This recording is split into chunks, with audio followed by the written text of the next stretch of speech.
one. Right off the start, Central Davis A is taking a ton of these cubes. With the purple staying on top, and the green is falling to the bottom.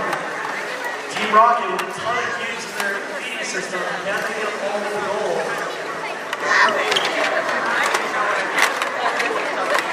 Start out taking.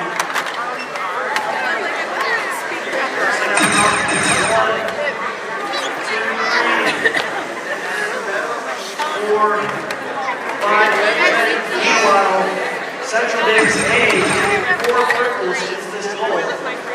Central Davis A gets some green for the goal as well. They lift up and get a ton of greens in the first scoring zone.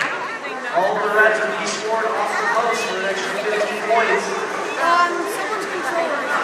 We'll see teams getting a partial mark in these last 5 seconds.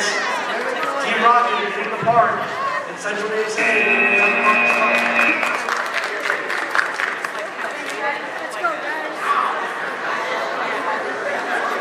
It appears someone left their controller at the opportunity field